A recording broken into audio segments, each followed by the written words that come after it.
other international media. Rebecca is the founder of Morgan Seminar in San Jose, California, which is South Bay. Since 1980, Rebecca has traveled internationally to work with some of the world's best organizations. She was retained as the workplace effectiveness spokesperson for a division of Microsoft. Rebecca has authored 28 popular books. Some of them have been published in 9 different languages, and she will have some books available that she can sign for you if you wish. Rebecca is one of only 2 people in the world to earn all 3 designations of certified speaking professional, certified management consultant, and certified virtual presenter. These are the highest earned designations conferred by the respective professional organizations. She founded the Books for Treats, which encourages people to give books at Halloween instead of candy. She's giving away prizes also at the end of this presentation, so be sure to stick around.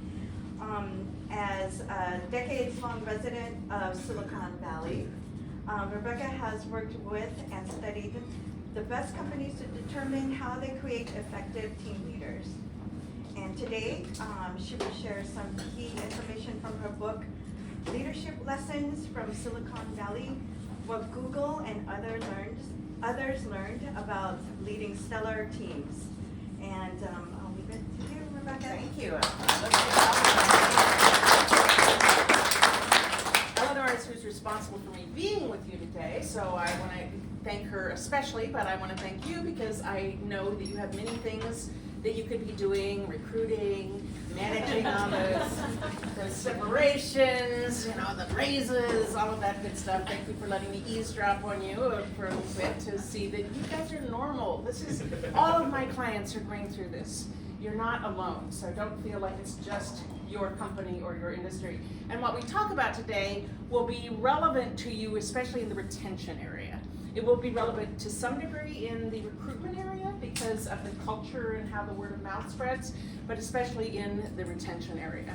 So we ordered books for everyone, and the printer had a little snafu, so they are on their way, and I had just 9 in my library left, and we put a couple on each table because we will be dipping into it throughout, so if you guys could just kind of share at the table, and then in the next 2 days you'll have your own copy, yay!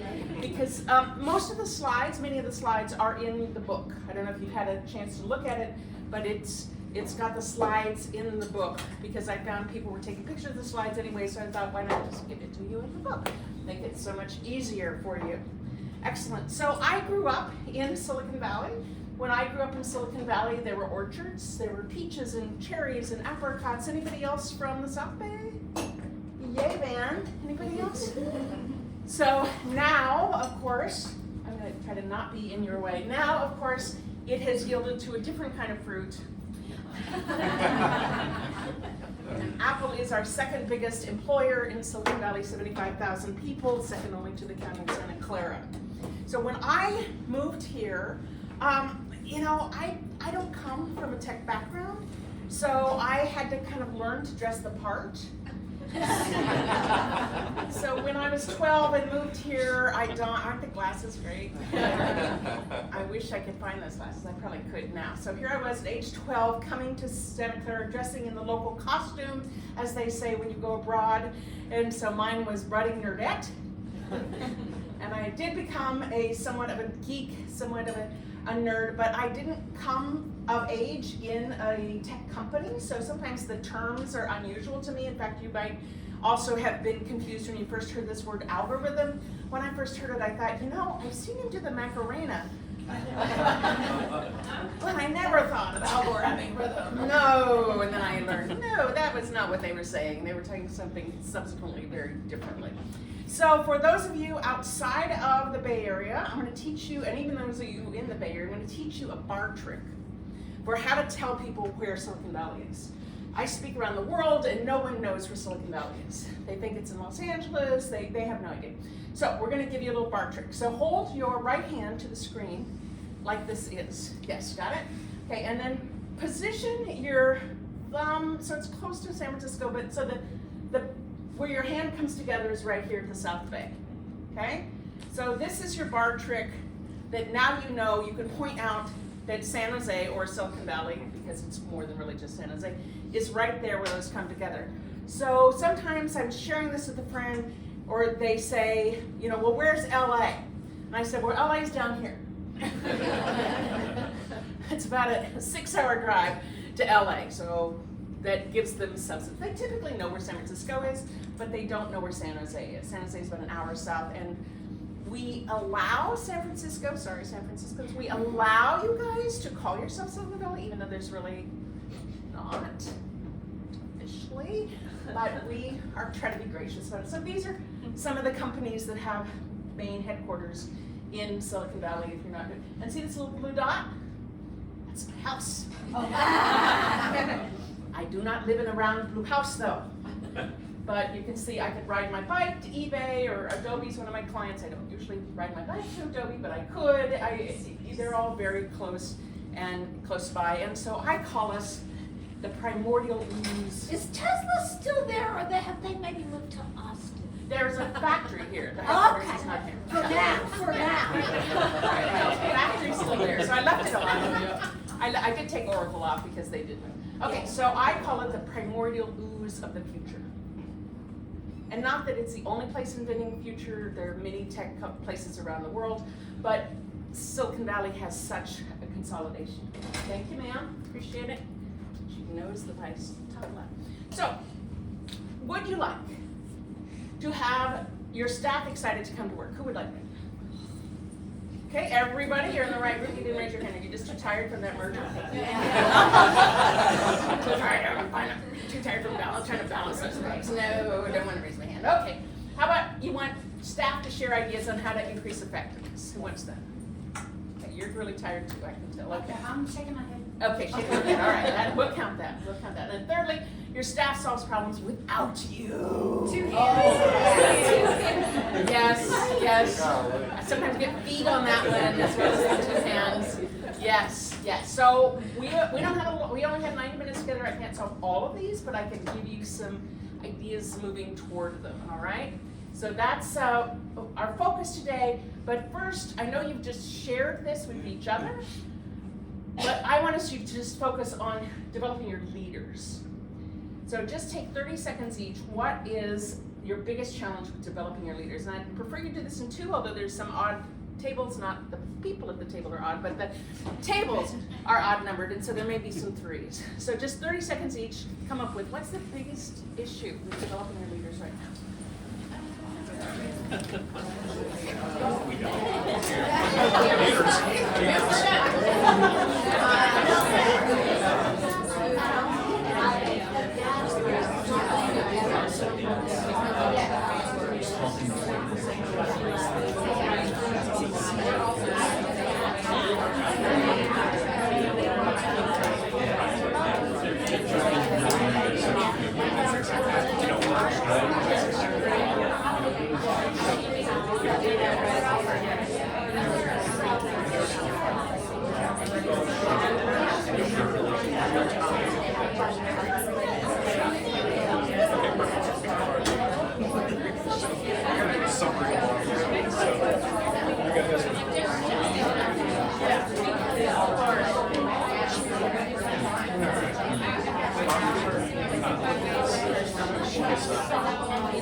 That was about 90 seconds, but it got me a taste of how well you follow instructions, so I'll be more explicit next time. So who would share with us something that you haven't already shared with the group about developing your leaders? Go ahead, Tony. Go ahead, You're up. Tony. Yeah, I mean, I think we just kind of don't. I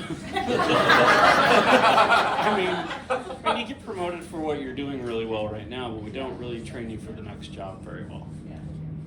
So All right. I think I just don't think we've had enough focus on it, really. Okay, let's see Alright. how much agreement you have. Who agrees with Tony?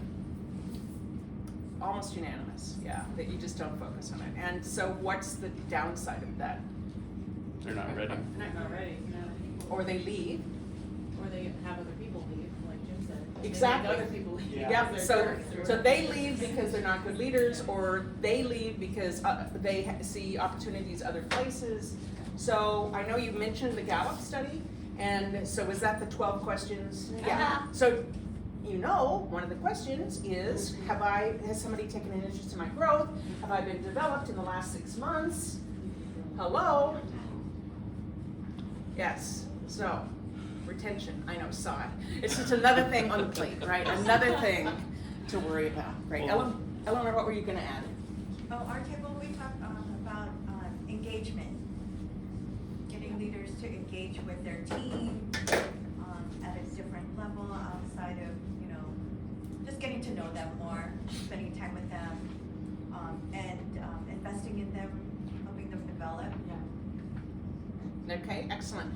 And I'm glad you clarified what you meant by engagement, because some of the leaders I've worked with think that engagement means come to me in our one-on-ones and I will pontificate at you for an hour. And the staff says, that's not a mentor, that's not what I need. They don't really know much about me. They're just spewing forth whatever they think is wisdom that they actually don't do. But they say that this is important, but they don't do it. So clarifying what engagement means is really important. One more, anybody else have one? Sure, helping staff see the forest through the trees. So being able to get people past just seeing things at a transactional level and actually seeing the big picture and how their work affects different steps in our process and the overall business. Absolutely. So the leaders are not giving that big picture vision. Is that what I'm hearing? Okay, excellent. By the way, I call these what we're doing right now. I call them key shops, because I could pontificate at you for 90 minutes, and I don't think you would get nearly as much out of it as clarifying your own thoughts, sharing with others, which is why I asked you to kind of mix up at your tables a little bit. So we'll do a mix of me sharing some information and you formulating your thoughts. I just have found in my many decades of doing this, that's the most effective for you to get some takeaways. John Chambers, the former president of, former chairman of Cisco, says, disrupt or get disrupted. Now, I think I'm just gonna skip this part because based on my conversation, hearing you guys ahead of time, you haven't had any disruption. I guess we should spend a little time maybe on this piece, yes. So everyone has gone through major disruptions the last 2 years. It used to be, when I would give this program, that it was certain industries or certain elements of an industry, but now it's everyone has been disrupted. And based on what you shared at 2 o'clock while I came in and listened, no one is immune. You are all experiencing something, and the stress of dealing with that. So I want you to take a moment and just ask, and this relates to the page in the book. So if you want to reference the book, then the page numbers are down there that we're talking about. But I want to give you just a few seconds to think about how disruption or COVID has affected you personally, positively or negatively. And if you're the type who likes to write things down, just take that 30 seconds and jot some notes for yourself, because you're going to be sharing those in just a second. So 30 seconds, how has COVID affected you personally, positively or negatively?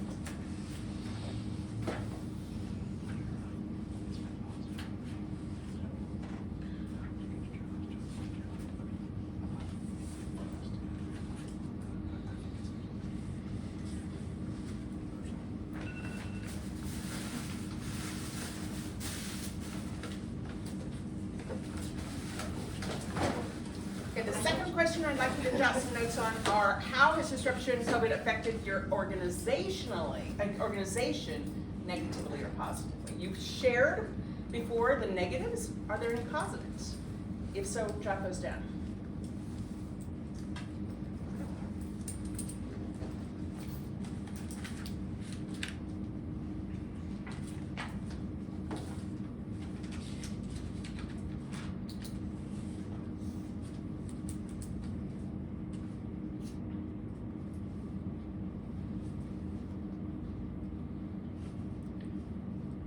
And the third question is, what could help your team deal with this disruption beyond what you're already dealing with?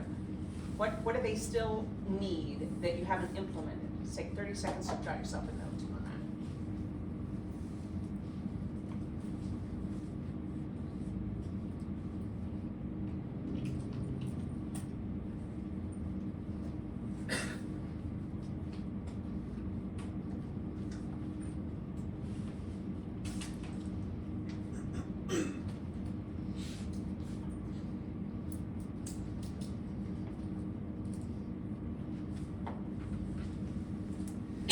Okay, the reason I asked you to jot some notes, as I said, is you're going to be sharing this in just a second, which the second is right now.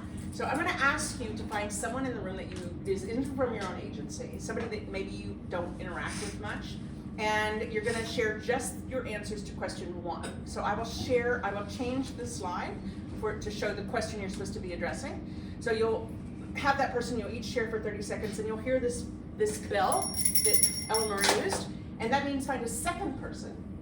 And for the second person, again, new persons, the people you came with, people at your agency, we call those people used people. And I know some of them are more used than others, but we're gonna find some unused people, some people that you haven't interacted with a lot. Again, I know you know each other, but you come from all parts of the country. So second person, 30 seconds, bell, third person, third question. Ready? Okay, so in order to know if you're available for connecting, because I'd like you to just do this in twos, there may be one group of 3, we'll see, and Christy may come in or out of those groups depending upon what we need. So in order to find who's available, I need you to stand up and raise your hand that you're available. And then when you're coupled, take your hand down and then start answering the question. Okay, so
So you guys do recorded training free ones. So yeah, we've started doing those. More Yeah. non-work related. For us, it's more about the disruption of like when somebody comes in and resigns, or somebody doesn't, or they don't start the job. We've already set them up. They're supposed to start the next day.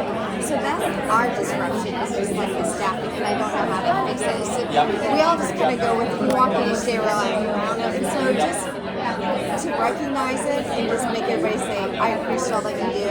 We're ready for the next person. Don't worry about it. But yeah, the recording training is for advantage, and the cycles of training that we do together are very helpful. I've been liking our team like more again. So we're gonna grow. We're gonna have to hire. And then you just start over training. Yeah. You guys are my kind of peeps. You like to chat with each other, you like to share ideas. Thank you for doing that. Okay, so I'm most interested in this one. What can you do to help your team deal with disruption? What came up, either you said or you heard your partner say? Bonds was really good, so do it. You're volunteering? Yeah. All I said was consistency, right? Because I think that not knowing is really difficult for us, especially within California and their OSHA regulations. Employees are coming to us like, when are we going back to the office? When are we not going back to the office? And our answer is, we'll know. Well, we'll let you know as soon as we know. Yeah. Because as soon as the state tells us, we'll let you know, right? So I think consistency would help a lot. Okay, so it's consistency within ambiguity. Yeah. And so the consistency in your example is, you know what, we will tell you as soon as we know. Just trust us that we will tell you as soon as we know. And if you consistently deliver on that, then you build that trust. Okay, great. Who else wants to volunteer their partner?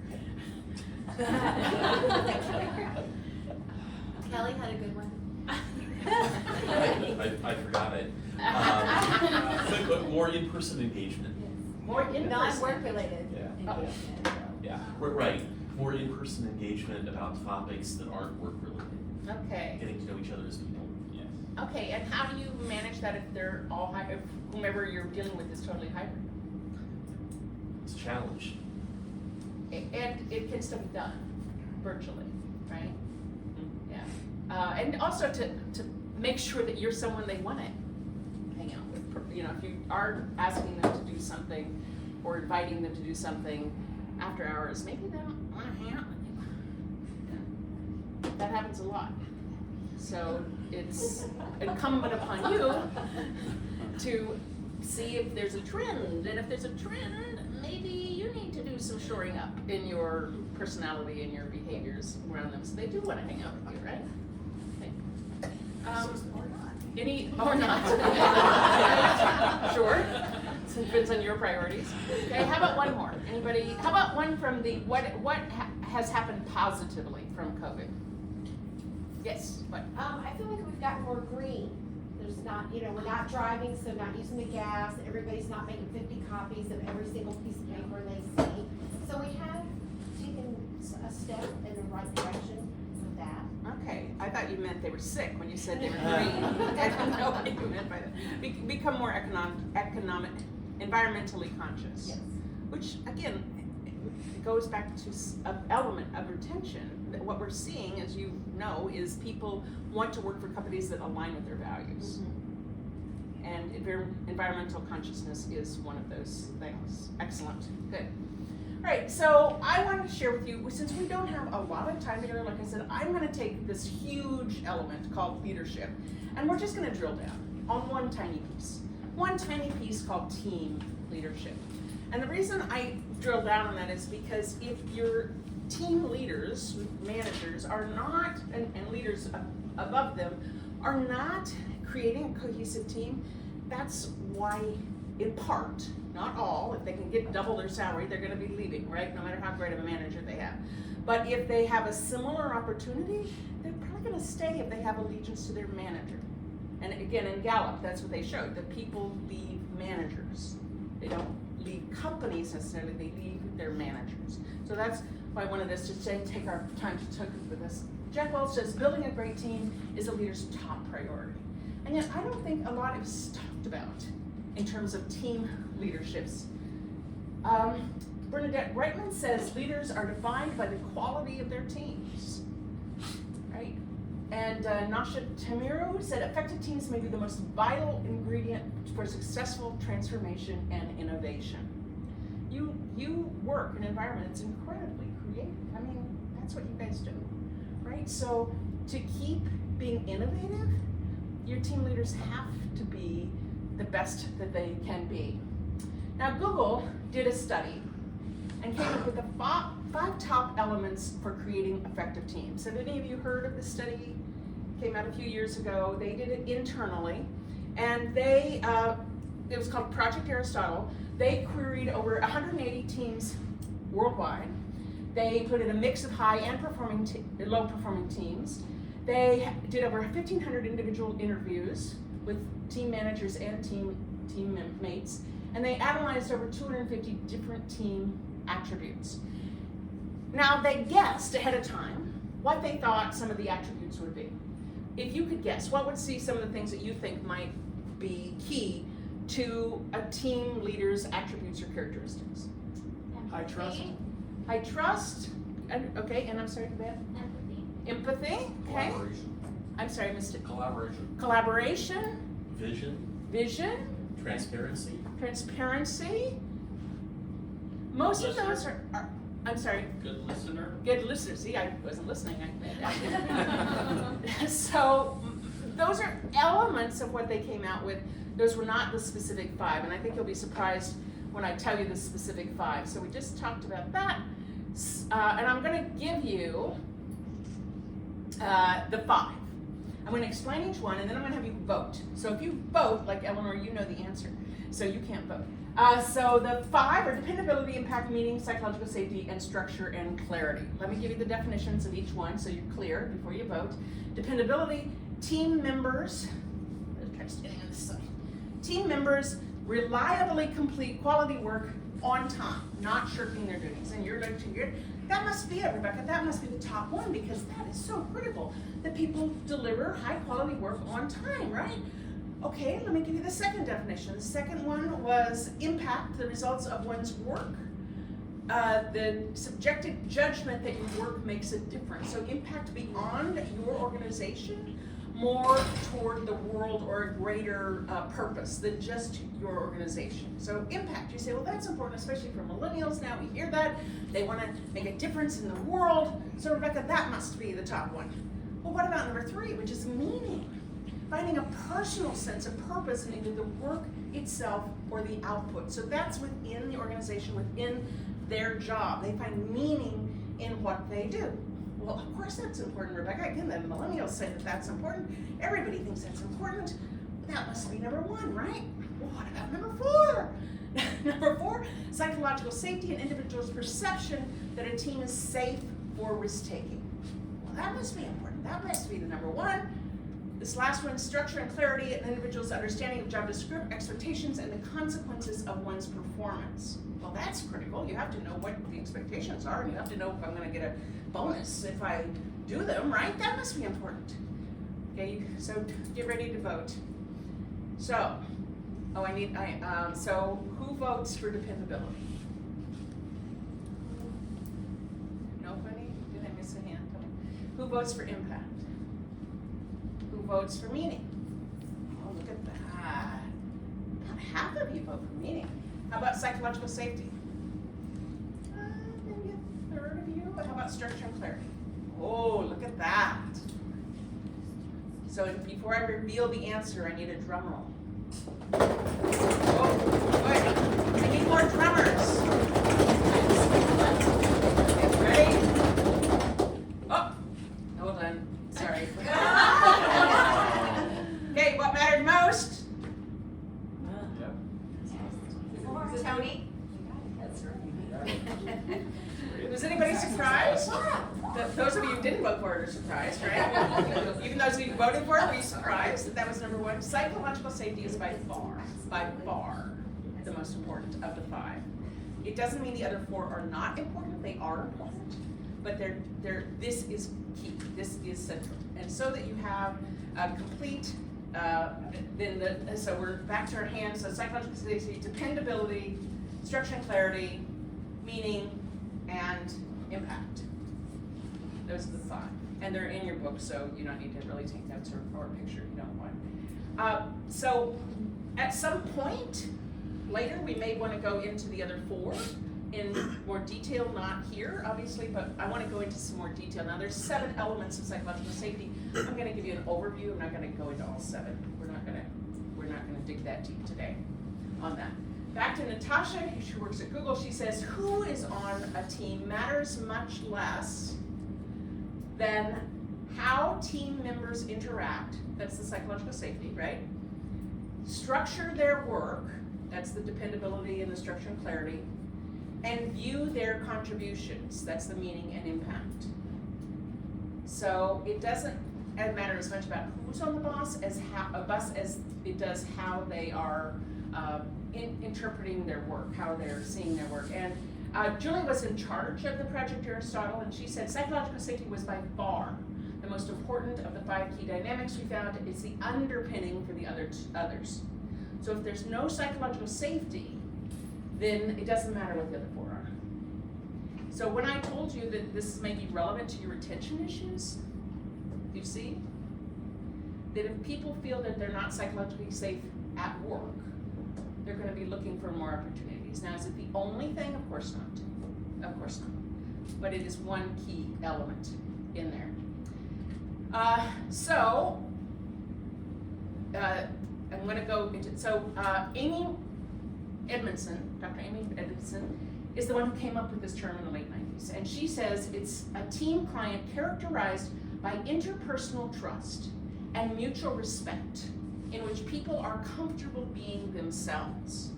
Now, I love this because isn't this what we all want? Don't we want to just bring our whole self to work and be able to express ourselves at work and be appreciated for that, or at least not chastised for that? So I thought she really nailed it here, which is, this is what we want. We want to not have to worry about reoffending somebody. We want to be sensitive to that, but we want to bring our whole self, our whole piece of our creativity and our contribution. And she had another quote which says, psychological safety is incredibly important because it gets to the heart of innovation. And I want to, breakthroughs happen through trying many things and making mistakes before finding what works. And again, because you guys are in the business of creating, very creative campaigns, and I know you personally aren't, but your companies are, your agencies are, right? This is a gentleman here in San Francisco, Keith Namashita. He said it's only in teams where you have the courage and bravery to be your full self that you can contribute your best.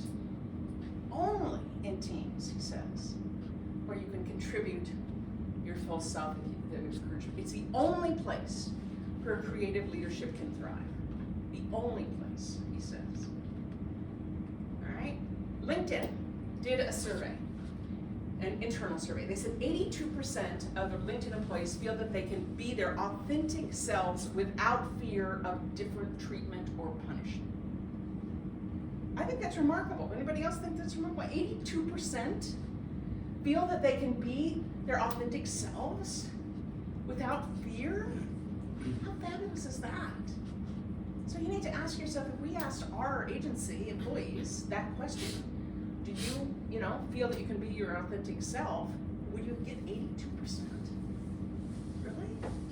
You do? Oh, I applaud you. Yay.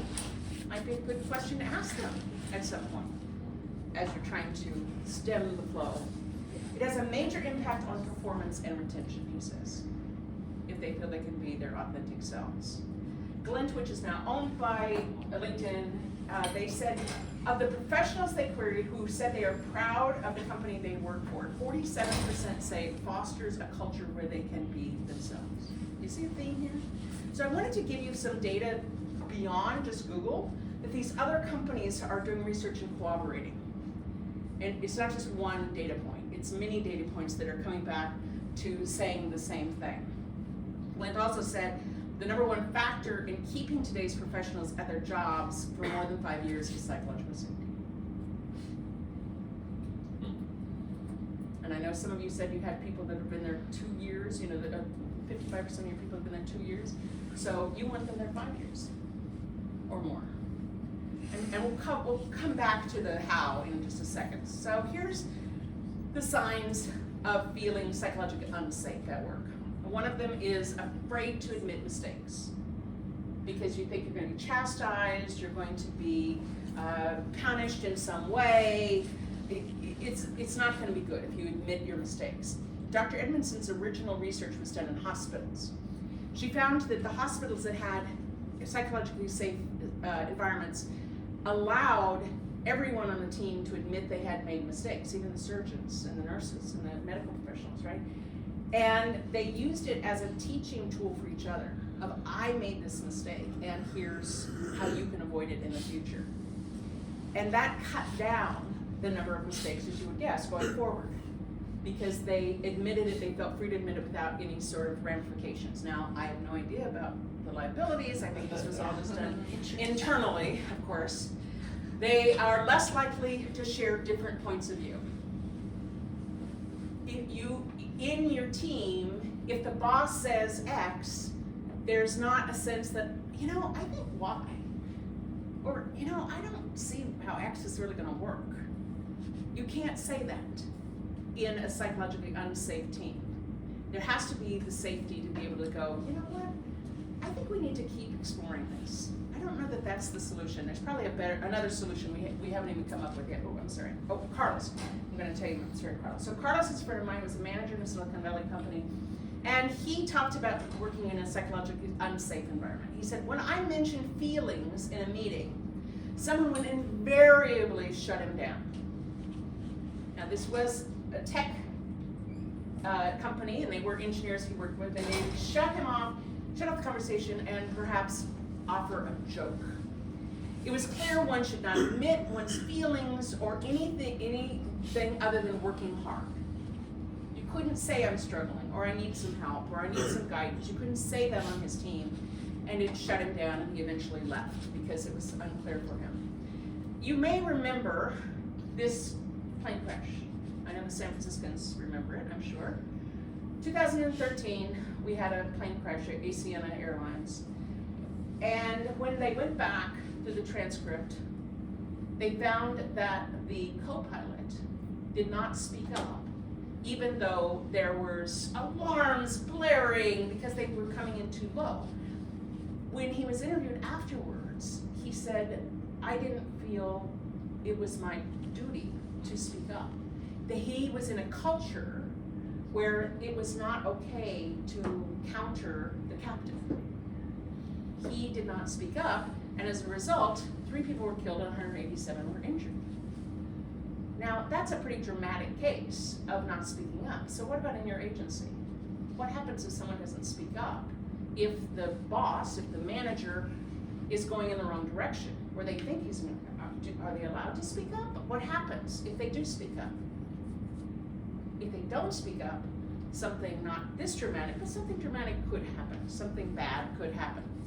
The third part of psychological threat is they blame others. They never take any ownership. They're blaming other people. So if you have a lot of blaming in the agency, you might think, ooh, that's the red flag, psychological safety.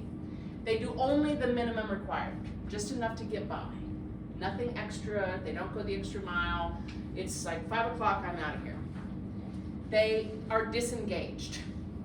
They barely show up to do their work, whether virtually or in person, and they're out of there at the end of their time. They're disengaged. So I had an experience of this when I was on the board of a nonprofit that served women and children in Southeast Asia to help them get out of poverty. And the last trip, we would take donors twice a year to visit our projects in many of the ASEAN countries. And the last trip, the founder bullied me unmercilessly. He would yell at me in front of other people. He would blame me for things that weren't my fault. He had always been horrible, but this was really the ultimate horrible.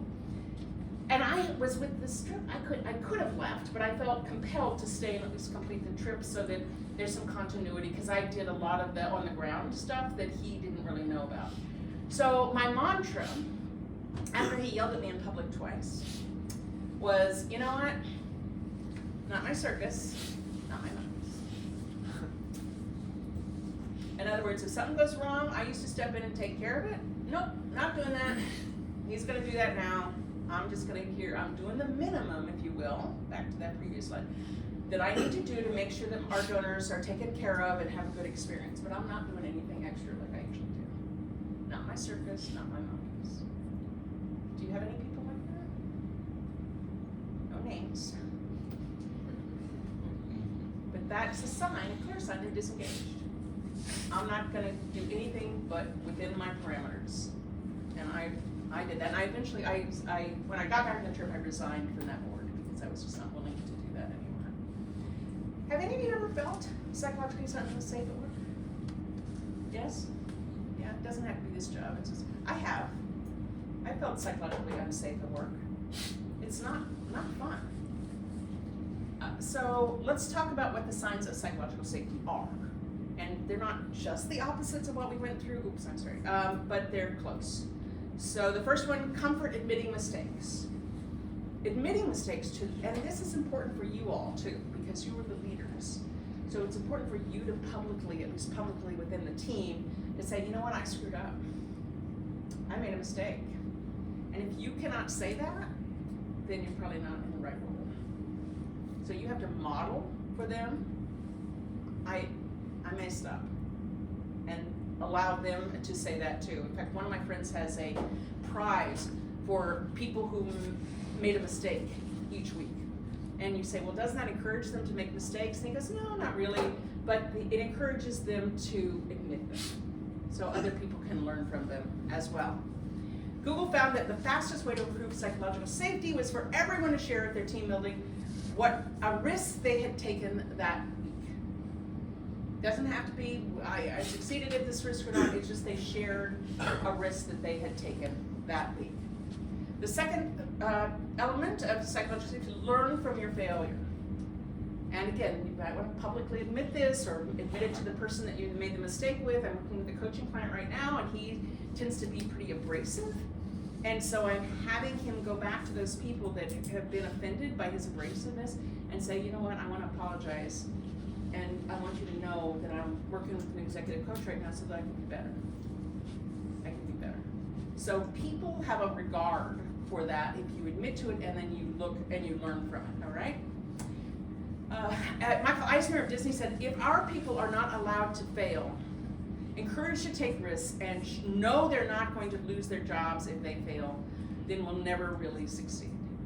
Disney. Yeah, I think that's powerful. They have to be encouraged to take risks, know they're not going to lose their job, and then they will be able to grow and succeed. Third thing, openly share ideas. I've been in teams where everybody's going, it's groupthink, right? Everybody's going one way. I am screaming internally, this is the stupidest idea I can ever believe. And I cannot believe that everybody thinks this is a good idea. And I have to wrestle with myself not to say aloud what I just said aloud, because that's really what I want to say. And I've had to step back and say, may I offer a different opinion? May I offer a different perspective? Because if you don't allow people, encourage people to share those different ideas, you can't then, you can't evolve the idea. And you know, I know your creatives know this, that you start out with a certain, and then it evolves with input and with new ideas and people sharing what's worked. So this is a hotel chain in Japan. Anybody know it? It's a robot hotel. Okay, I haven't stayed at it, but it sounds cool. So when they were coming up with this idea for the robot idea, I'm going to guess that in the team meeting they said, you know what?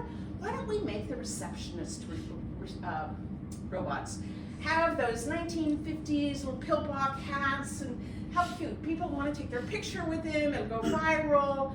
It'd be great advertising. Right? You guys would love this, right? But then somebody at the table said this. Why don't we have dinosaur receptionists? How cool is that? Which one do you think gets the most selfies? It does. Yeah. You don't want to take your picture with her, you want to take a picture with him, right? talk about going viral and no-cost marketing and yeah. So hopefully, maybe one of their agency people came up with this idea. Wouldn't that be great? Yeah. So I want to be at that table where people entertain outrageous ideas and others go, yeah, I see the value of that. How cool is that? Dinosaur receptionist. Very cool. And the fourth one is a better innovation in decision making. So how do you, it allows for iteration, allows for evolution. In Airbnb is one of my clients. Anybody stay in Airbnbs? Everybody stays, yes, thank you. I don't own stock, I wish I did, but they do pay me, so I like that. So you help me get paid by them. So in their room, in their break rooms over on Battery, it's Battery, this is one of the break rooms. It's modeled after a listing in Italy. So this is the cucina in Italy. They duplicated it to the best of their ability, and this is just one. They have hundreds of these break rooms around the property that are all designed around one of their places. And these are their bathrooms. This is, sorry guys, I could only do the ladies' room. I couldn't get a picture of the men's room. But so this is around a roller derby. This has got birch wood and things. They're very innovative, very different. And I asked my client, so does this help you be more creative? And they said, yeah, it does, because it's not just the same old, it's something different. And they change it up periodically and they make it interesting. They have meeting rooms that are, that look like do you remember the boardroom in, what was the movie called where the guy sat on the bomb? Do you remember when they, anybody remember? Peter Sellers, I think was in it. Anyway, it's this madman, and they have a meeting room designed after this movie set, right? They just have all sorts of creative meeting rooms. So I never know when I go there. I never know where we're gonna meet, because we met once in an Airstream. They had one of those baby Airstreams, and that's a meeting room. So I'm not suggesting that you necessarily go this far out, but since you work with creatives, I'm sure you've got lots of creative stuff. What could you bring to HR or finance or this executive seat? What could you bring that is a little bit out of the norm, a little different, to show them that you're creative too? Hey, I'm creative. The last one, engaged and productive. So they're engaged and productive, that's pretty easy to find. In psychologically safe environments, people easily speak up with dissenting or contrarian opinions, share offbeat ideas, ask probing questions, they admit their errors, they seek consultative feedback, they ask for assistance, and they voice concerns. Pretty straightforward, isn't it? Easy to understand, hard to implement. You get it, you go, that makes perfect sense, and yet how do I do that? How do I do that in my team? How do I encourage other leaders to do it in their teams? Googlers on teams with higher psychological safety are less likely to leave Google. Hey, retention.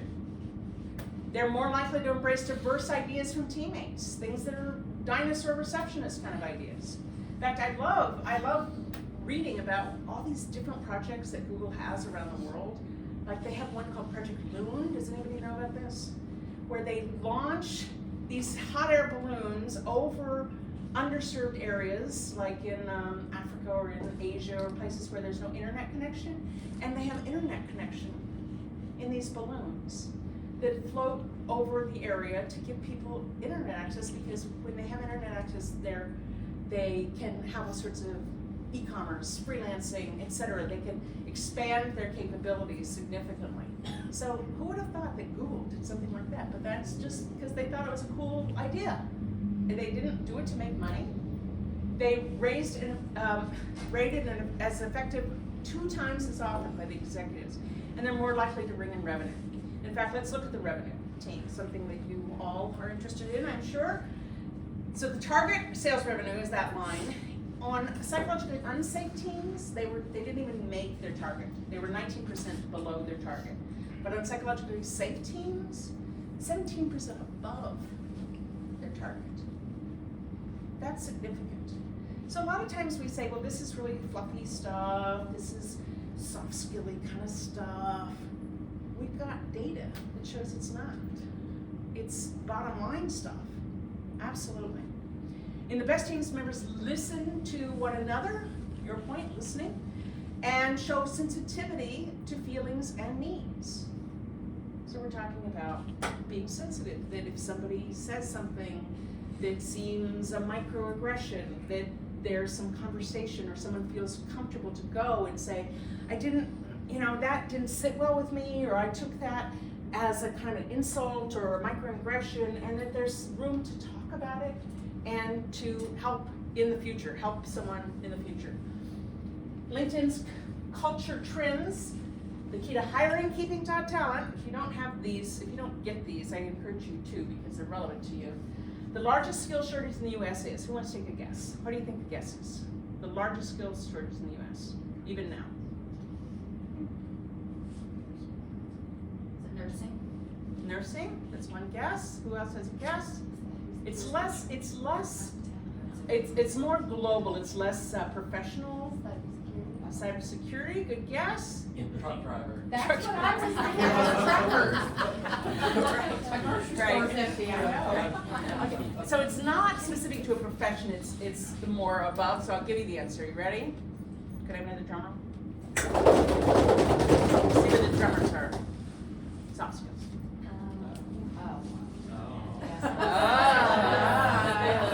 Oh, yeah.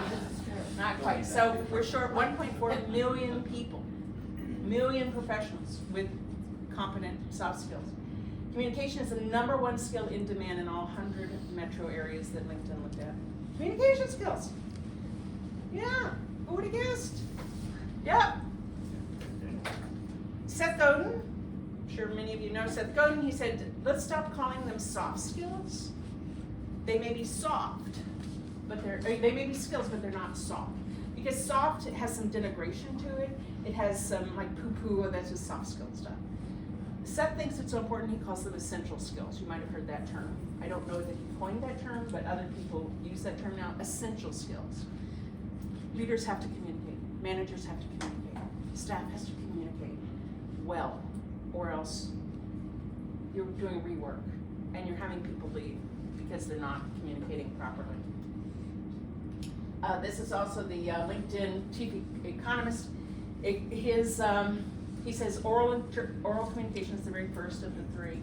Business management, meaning more the management skills involved, and leadership. No surprises on any of that, but I wanted you to have the data to corroborate what you probably knew by common sense. And he also said strong leadership, creative and communication skills are always in demand, no matter when. Always in demand. And now with our hybrid teams, with our work from home teams, we'll talk a little bit about work from home and hybrid as we, in a few minutes. But if you're not communicating, especially with your hybrids or remotes, they're feeling disconnected. You probably have already seen this. I'm finding in my remote sessions, my virtual trainings, they want me to do more breakout sessions. So now we do an hour and a half instead of an hour because they want to talk to their colleagues. And they want to talk to colleagues that aren't on their own team necessarily, or they don't interact with very much. So I've now designed more breakouts in there. So what could you do?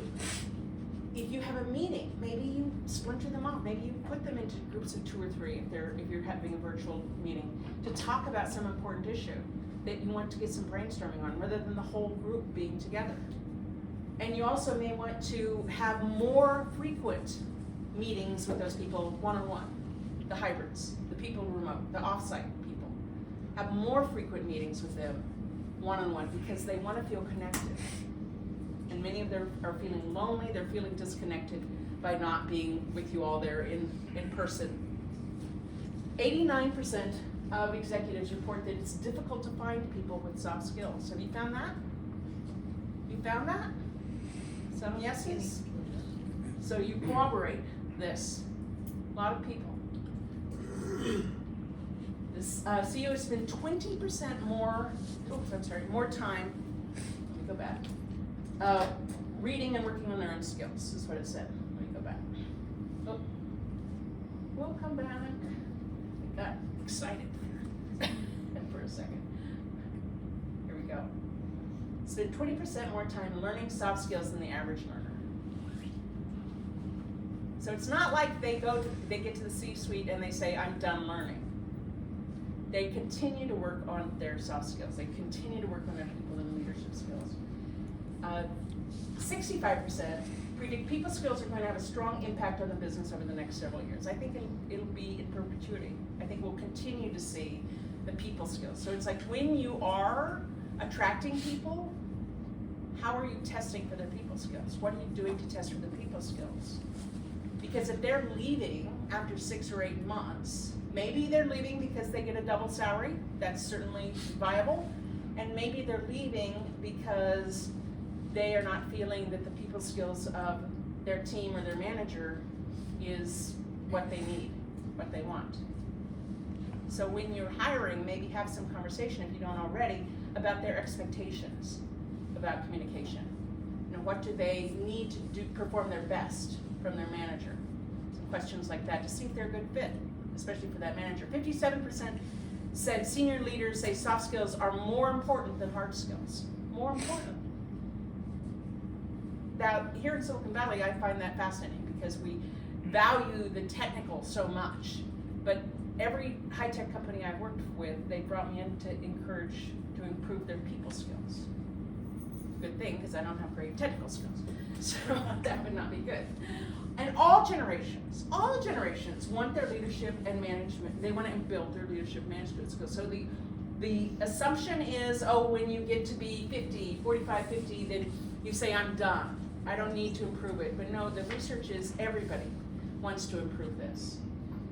In the age of robots, soft skills will reign supreme. Do you guys have, this particular robot is in San Jose Airport. Have any of you seen her there?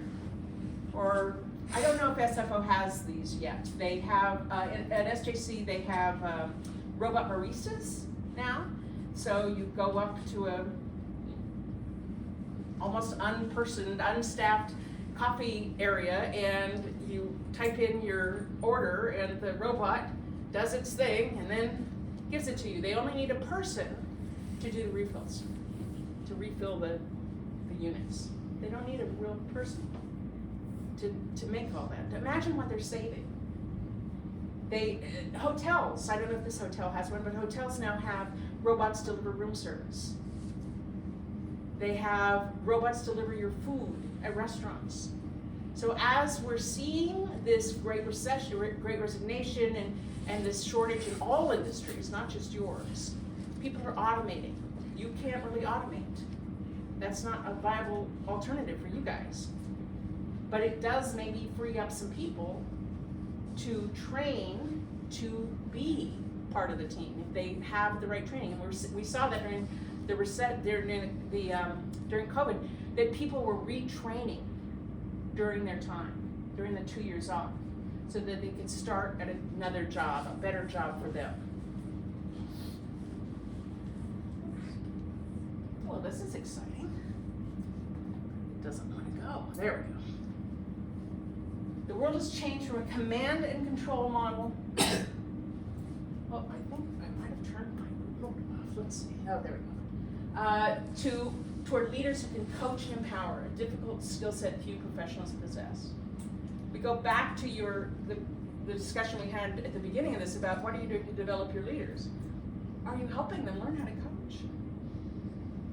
Especially managers. Are you teaching your managers how to coach? That is a prime part of their job when there needs to be a new shift of behavior. They have to know how to coach people in a way that they can receive it, all right? I think my battery just died, so I'm gonna come up here next to you. Companies are gravitating more toward talent with strong people-oriented skills.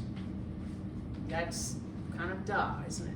Chris Parton said, as we move into a new era of technological advances, people value their soft skills, empathy, sympathy, communication, even more. They want this even more. It will greatly increase as we go forward. And 79% of CEOs are concerned that lack of essential skills threatens growth in their organization. Okay, I'm gonna just skip a couple of these. So I'm gonna give you a chance, to see how psychologically safe you feel. So just write it down. I'm not gonna ask you to publicly say it, but on the scale of 1 to 10, how do you feel you are at your job? How psychologically safe do you feel? Just write it down, nobody will see it. We won't ask you to call it out unless you want to. Are you a 10? Are you a 1? Are you somewhere in between? Who would be willing to share? I have 2 answers. Okay, good. I like With my immediate team, Yes. the HR team, the ops team, the people I work with every day, I feel like I'm an 8 or a 9 or maybe even a 10.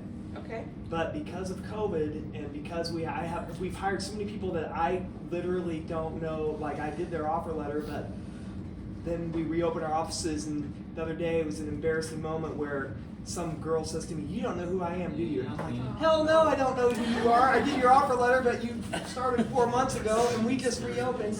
So with our staff, I feel like I'm at like a 4. Like because I just don't know. I don't know our staff anymore, and I feel like I'm just not psychologically safe with the rank and file employees, but I'm very psychologically safe with these people in this room that I work with. Okay, so Does that make sense? how could you, yes, because you don't interact with everybody, to build that psychological safety. And so it's really, what I'm hearing, correct me if I'm misinterpreting, is that example is she probably doesn't feel psychologically safe with you. Right. Even though, frankly, she was psychologically safe enough to say. Call you out. She had had 3 beers. The truth, there you go. And it ended up being a great conversation, and it worked out fine, and we had a good laugh over it. Excellent. Yeah, and a lot of it has to do with how you respond to something like that. You responded beautifully to it. Sometimes people come up to me years after they've been in my session, and I can have 1,500 people in a room, and I maybe autographed a book to them or something, but years they'll come and go, "Do you remember me?" Sure don't. Like, I maybe had 30 seconds or signing a book 10,000 people ago.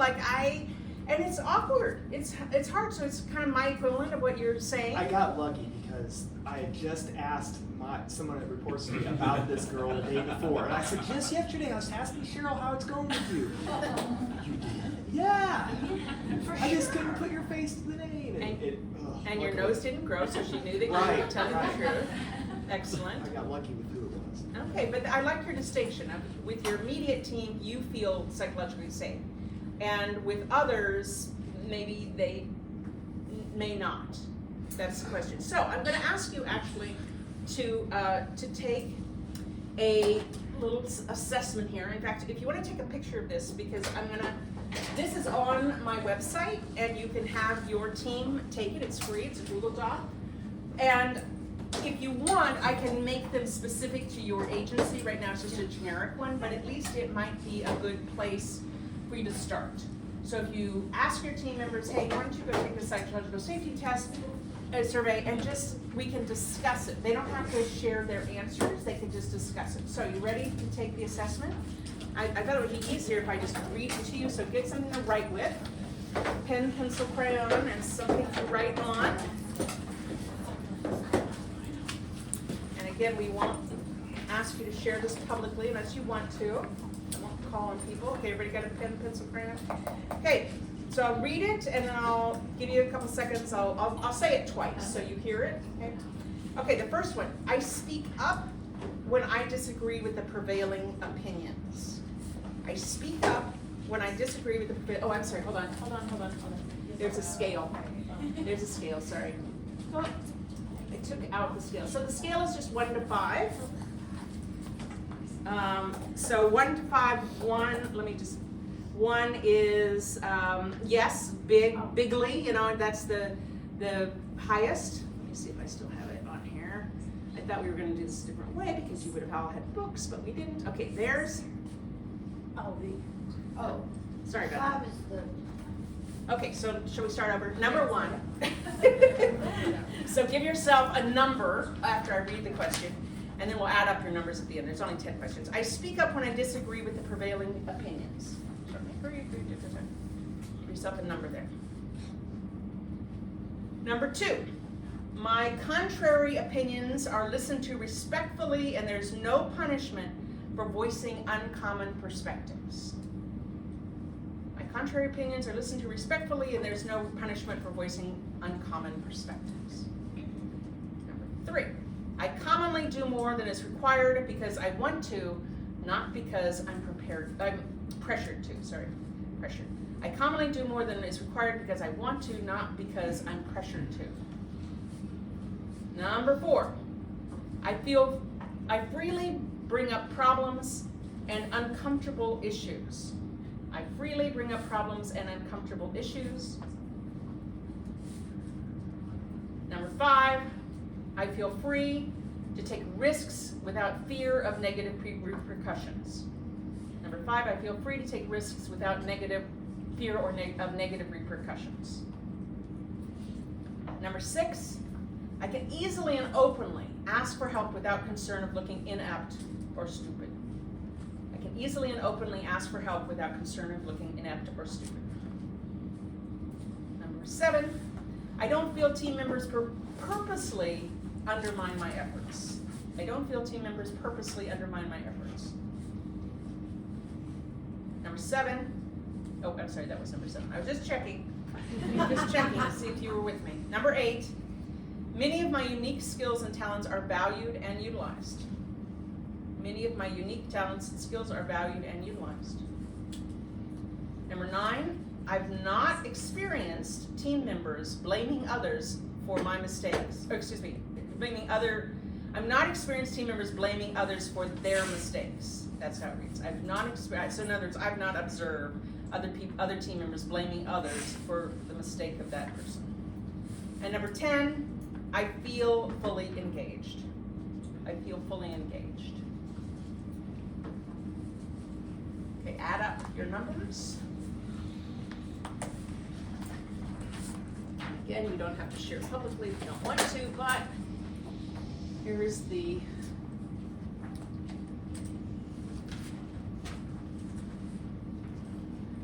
so just see how you landed here.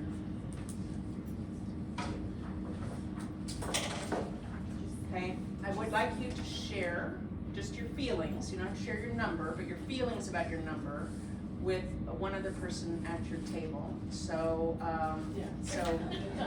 please try not to do your whole table because it'll take too long. So just one other person at your table. Just pair off. Take 2 minutes to share.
share their thoughts from seeing how they landed on that survey.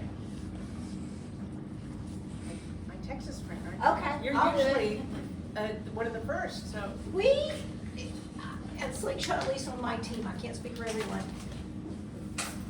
If you make a mistake, hurry up and tell everybody, because then it's not just your problem and you're alone on the island, the Lone Ranger.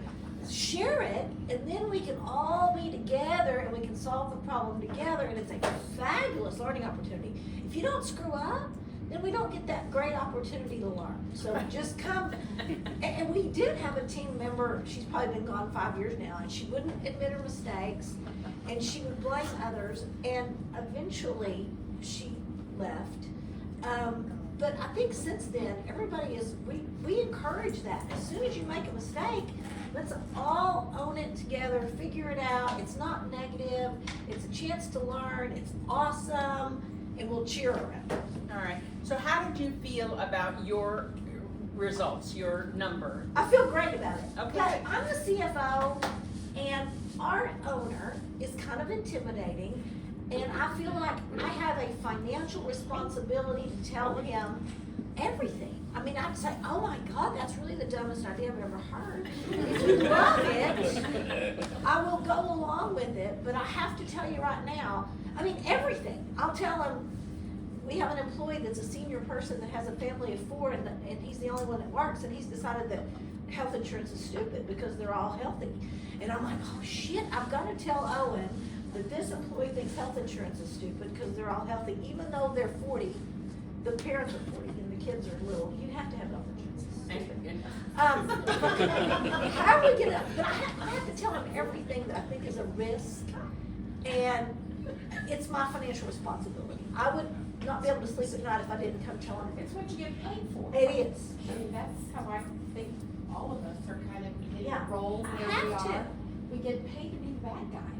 Yeah. And it's easier in some teams than others. Yeah. So Yeah. your CEO has created a sense where you were comfortable. That's why you rated so high, because you feel psychologically safe with him and with the other C-suite, right?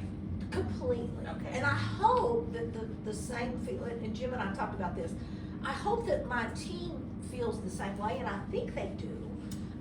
You know a way to find out? I know, we do that too.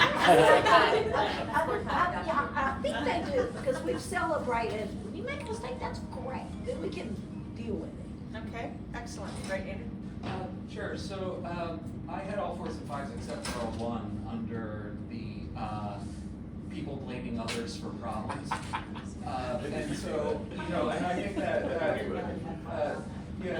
complements Julie's comment where we are sort of the bad guys sometimes. And my particular role within the agency, I'm the person who sees all the in the weeds transactions, and when people are trying to cover things up, I'm the person who finds it. And so I'm the one who has visibility into the conflict that proceeds, and that actually does impact my psychological safety at work. And so I do agree, based on, you know, having that 1, that yes, I'm somewhat psychologically safe at work, because that conflict makes me very uncomfortable, but it is a part of my job. Mm-hmm. So that blaming thing could also, it's adjacent to gossiping, I think. Sometimes I think it's really more finger pointing. Yes. Well, you know, when I identify an issue that happened and perhaps somebody covered it up, or somebody, you know, tried to obfuscate, or whatever the case may be, there's a lot of finger pointing, and it makes me very uncomfortable to have to be the person blowing the whistle on it. He and I work together, and we have a CEO that can be rather intimidating as well. And we are usually the purveyors of the information to that CEO. Yeah. So we feel completely comfortable with her. Yes. But I'm not sure everybody else shares that. Right, yeah. Yeah. You know, So the finger pointing happens, and we've got to get to the bottom of it so we can bring the information. Right, I'm the forensic guy, the guy who has to figure out, well, who clicked the what button at what time to make this mistake happen, or failed to click a certain button, and how much money did we lose, and then tell management, we lost this much of your money. It's not a comfortable position to be in. And wouldn't it be so much easier if whoever clicked that button came to whomever and said, oh man, I just screwed up. Catch it there. Yeah. So that could be use some shoring up, obviously. Sure. Yeah.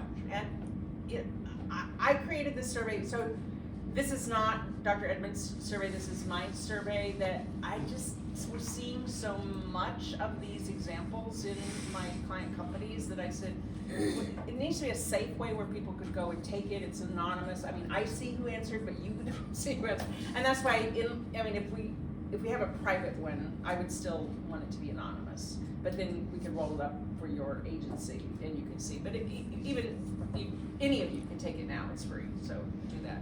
Okay, any other thoughts on your response to your numbers? We thought the jump from a perfect 50 to a 49 was pretty severe, you know, from safe to, Yeah. you're so Yeah. unsafe. Exactly what we said. Well, if you've got some wordsmithing for me, I'm open to that. It's just like, what would be the next, level down? No, it's fine. Okay, excellent. Well, in our last few minutes, in our last 10 minutes or so, let's talk about how you can create some psychological safety at your teams, whether together or remote. So I mentioned earlier having more one-on-ones and really asking them, even though we're 2 years into this craziness, some people, it's still a big deal. I had a group this morning, a webinar this morning with a group, and they still are having kids interrupt them during meetings, they're working from home, and they're still feeling stressed. So just do that check-in, not just how are you doing, because they may not feel safe enough to just say it. Say, I'm interested in your whole being. And so is there anything that I or we could do to make your life easier, anything that you're struggling with that we might be able to help with? And I had a guy ask that to his team, and it was early on in the pandemic, and the employee said, we're really struggling because we've got 5 people at home. We got 3 kids, my wife and I are working from home, and we only have 2 devices. And the kids need devices to go to school, and we have to schedule who gets the device at what time. It's really very stressful for us. And the boss said, well, we've got some iPads in the drawers that nobody's using. I'm happy to let you borrow those or give them to you, whatever, for the duration. And the employee was so grateful. So was it directly related to their work? Maybe, because they had limited time on their device, but it was more his whole being was affected by that. So just asking the beyond, how you doing? Now go a little deeper with that, if you will. I created these cards with my quotes on them. So these are photos from my travels. This one's in Uganda. And the concept is eschew frivolous talk. Seek meaningful conversations instead. And that's the how you doing is frivolous talk, unless you go a little deeper. And so how you really doing? Tell whatever you're comfortable sharing, I'm willing to hear. I'm willing to listen. Right? And then practice micro connections. We've all heard about microaggressions, which are something we want to avoid. Micro connections are when people say they miss the water cooler talk. This is what they're missing. They're missing the, how'd your kid do in that soccer team? Or, I know you guys were gonna go on vacation, how did that go? Or, just some little personal connection where I remember something about you that was important to you. It may not be important to me, but it's important to you. And so I wanna ask about that. So each of you could do that, even more than you do. You say, I already do that, I'm in HR, I already do that. Could you do it a little bit more? Could you do it a little bit more often? Could you do it a little deeper, not frivolous? Send some appreciation. Perhaps you've already done this.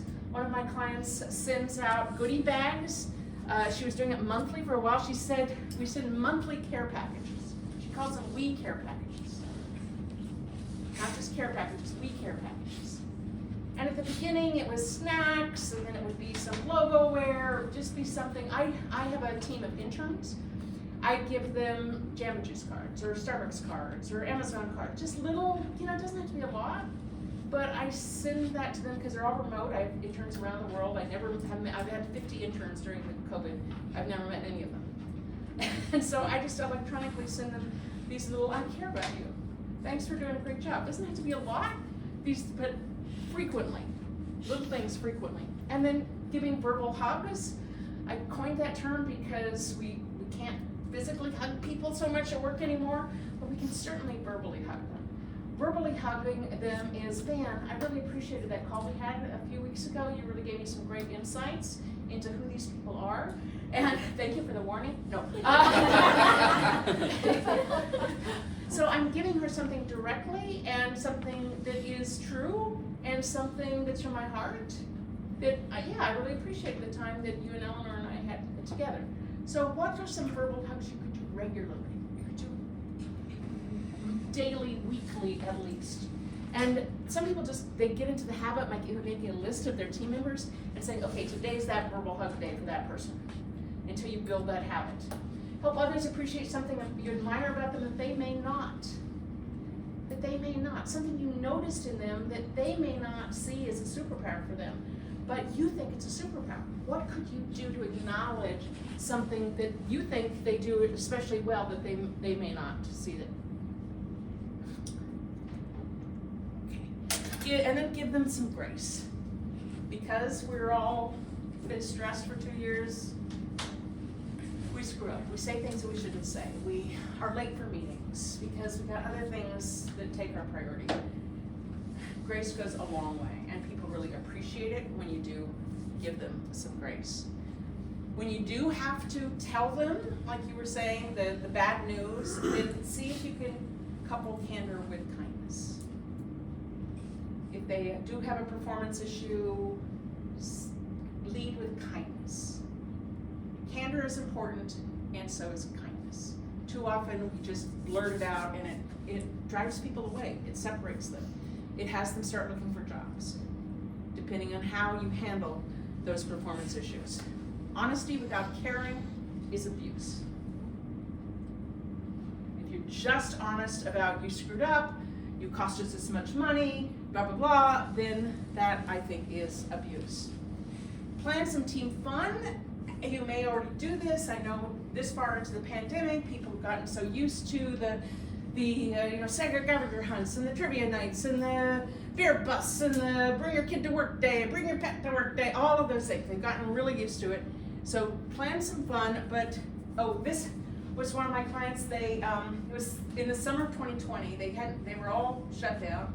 They did a Friday night movie night in their parking lot with so that they could bring the kids, they could get out, they provided food and individual servings, they could go back to their car, but at least they got to see people and then wave and they could talk 6 feet away. This was tremendous for them. In the summer, that first summer, they did that. So now we're 2 years later, what could you do that's still innovative, that brings people together where they can have a little fun, but avoid forced fun? So forced, do you know what I mean by forced fun? Like, I do not like to bowl. But if you guys say we're going bowling, I'll go bowling, and I'll try to have a good attitude, but I do not like to bowl.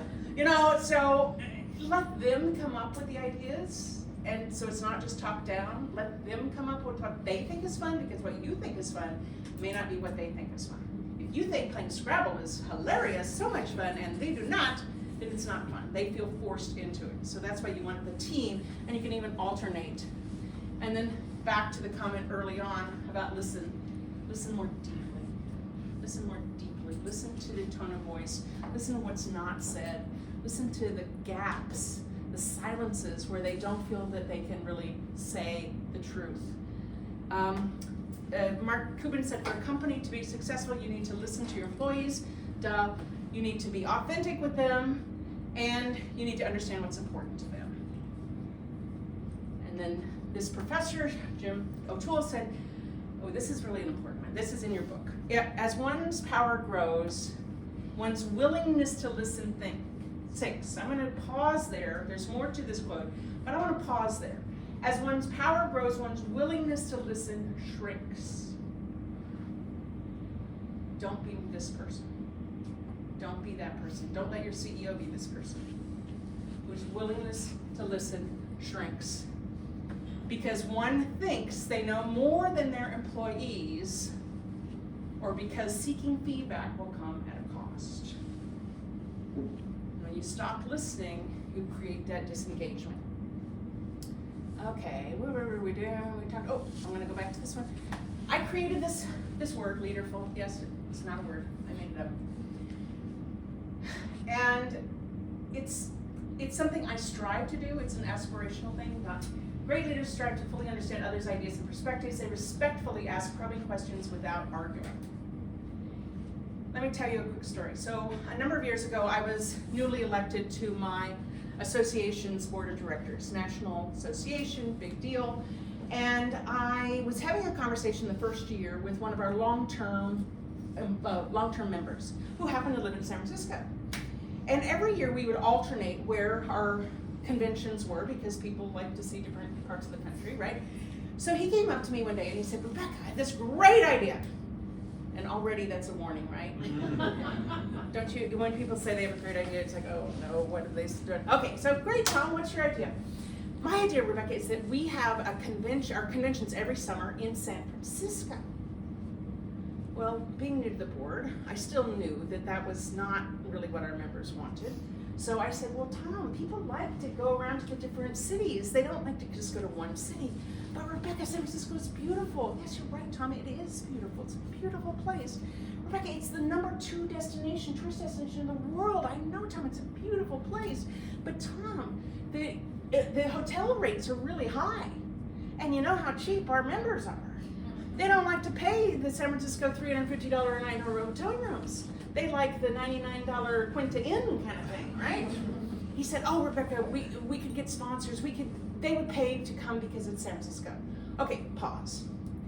Was I being a good leaderful listener? Was I asking probing questions? Was I respectfully listening? And it's okay to hurt my feelings. It's okay to say no, right? I was not being a good leaderful listener, was I? Because I was shutting him down. So instead, if I were to have that conversation now, many years later, many gray hairs later, I would approach it differently. I would say, he'd say, Rebecca, I have this great idea. Great, Tom. I'm always interested in your ideas. You're a long-time member. Tell me what your great idea is. San Francisco convention every year. Tom, that's a really interesting idea. After all, San Francisco is beautiful. Yes, it is. People will love coming here. Yes, I'm sure they will, Tom. So help me understand how you would mitigate the objection to people liking to go to different cities every convention. How would you go about mitigating that? Well, once they have been in San Francisco, they will love it and they'll love coming back. Okay, got it. And Tom, help me understand how we would get through the $350 a night hotel room issue because these people are pretty frugal. So how would you help them see that it's worth it? Well, because it's the second biggest year, blah, blah, blah, blah, blah, blah. So do you see how I approached it differently? I didn't shut him down. I'll ask him to help me understand the solutions. So when you are listening to people who come to you with really what you think is stupid ideas, I thought this was a stupid idea. As you can see by my first responses, it was a stupid idea. Instead of communicating, telegraphing that this is a stupid idea, you can step back and say, well, help me understand how we would get around this. Or what would you tell people who might think this? That's more the journalist perspective, when you watch journalists. So when I was on 60 Minutes, I watched how Steve Kroft asked me questions. And he's a master, of course.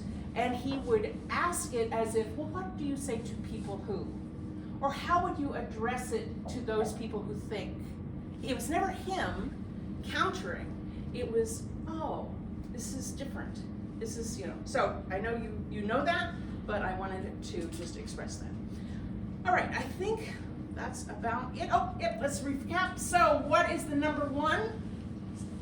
Psychological safety. And #2, dependability. #3, structure and clarity. #4, meaning. And #5, impact, right? So I have a few cards with that on it. If anybody wants them, I have just a few because we're running low on stock, but if you'd like that to remind yourself, then great. And I will, your team success is in your hands, depending on how you integrate, especially the psychological safety part in your team and at your agency. And so please reach out to me if I can be, and prizes, I promised you prizes. Oh, prizes. So I need you to put a business card in the middle of your table. to a prize. You don't have business card. There's nobody. Get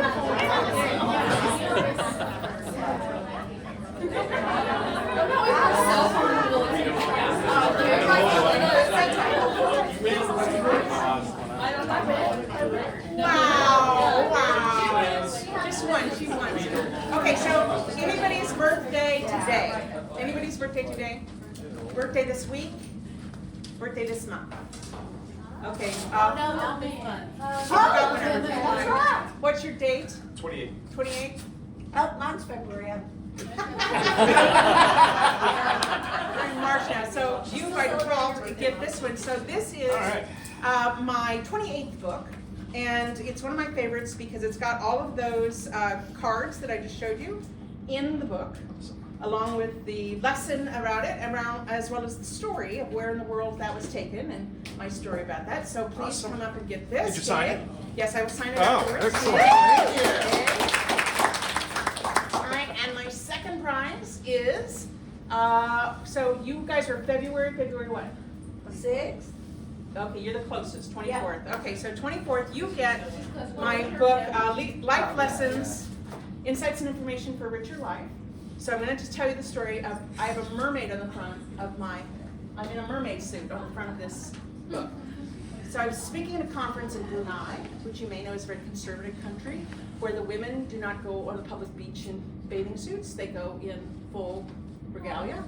And so I was concerned that here I am in my mermaid suit on the cover of my book. So I said to the meeting planner, blah, blah, blah, and I said, I don't want to offend anybody if they think my bare arms is going to be offensive. And she said, put it on the bookstore table face down. Explain to people why it's face down. If they would be offended by this, please don't turn it over. I sold more of this book that day than any other time. So who knows? So there's a story in there called Middle-Aged Mermaid, which is what I was in my mermaid regalia. Okay, and the last thing, but then you're all going to get prizes in just a second. So the last thing is, because we talked so much about Google today, I've got these cool Google Light-Up pens, which you can only get at the Google store. So anybody have an anniversary today, or this week, or this month? Work anniversary, no, okay. All right, let's see. How about, who's the newest to the group? Ooh, that's a good one. Who's the newest? Yeah. Oh, you're so excited. I can tell you're so excited. Okay, so you get the Google pen. You're welcome. But I told you I was on Oprah at the beginning, and remember that show when she said, you get a car, and you get a car, and you get a car? Well, I wasn't on that show. But you get a prize and you get a prize too. So you all get the psychological safety, as you mentioned. Also on the website is just the chapter from the book you'll have, which is an ebook on psychological safety. So if you've got other execs you want to share just that part with, it's I think 10 pages, 15 pages. So go to the website and download that to share with your other execs. And anybody who wants, I'm willing to give you a 30-minute brainstorming session on some issue that you're facing in your management or leadership team. So you all get prizes. Yeah. So Christy's saying we're 4 minutes over, so I realize that. So we are going to go to dinner tonight. I get to come to dinner with you, so please let me know if you have questions about anything that we discussed. I'm happy to chat with you about that. And feel free to email me, call me if you've got issues, and to make an appointment if you want to do that 30-minute brainstorming. So let me close with my favorite quote. It goes like this. When you give me some of your money, it's only money. When you give me some of your time, it's a piece of your life. So I want to thank Eleanor and Christy for arranging for me to be here today, and I want to thank you for your kind attention and your participation, because you gave me a piece of your life today. So thank you all. Back to you. Could I bother everyone to have a picture with Rebecca somewhere, if it's up there or back here? You might fit back here better, but I like the video screen up there. It's up there. It's, yeah. I don't want to be okay. We're just watching the board Because I'm here. gonna put on the social media. Oh, I do. I know, right? I'm just glad to know that they don't have people. Yeah, oh. Well, they have so many. We all live here. Oh, yeah.